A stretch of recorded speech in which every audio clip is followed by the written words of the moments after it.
Thank you for joining us at XM.com for today's market comment by Harlan Bospiceros. I'm Maria Bacherdez.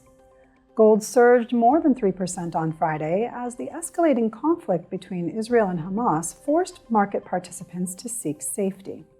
On Friday, Israel's infantry carried out raids inside the Gaza Strip, warning residents of the northern half of Gaza to flee to the south.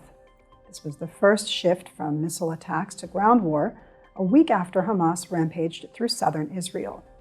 For the financial community, this was a clear risk-off alert, with market participants rushing into every asset they consider a safe haven. Even the yen gained against its U.S. counterpart, but with the Bank of Japan maintaining its ultra-loose stance, the dollar-yen pair remained close to potential intervention levels around 150. Bonds were probably also a choice, evident by the slide in Treasury yields, which were detached from the U.S. dollar as the world's reserve currency wore its safe haven armor as well.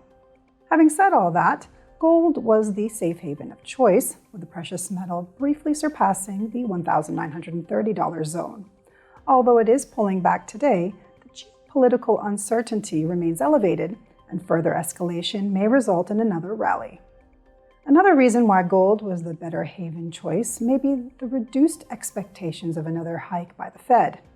With Harker saying that he believes the U.S. central bank is probably done raising interest rates and that holding them steady will let monetary policy do its work, investors are now assigning only a 32% probability of another 25 basis point increment, while they expect interest rates to end 2024 at around 4.7%, well below the Fed's own projection of 5.1%.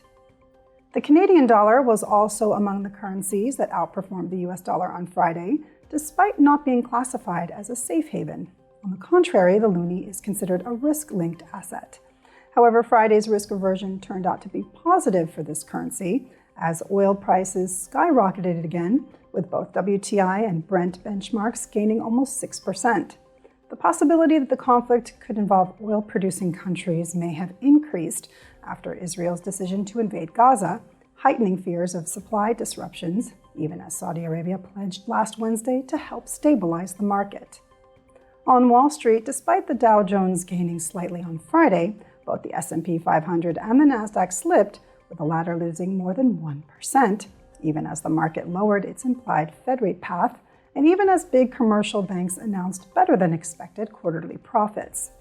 This suggests that investors are currently more focused on the war in the Middle East than on the earnings season. Thanks for watching today's market comment here at XM.com.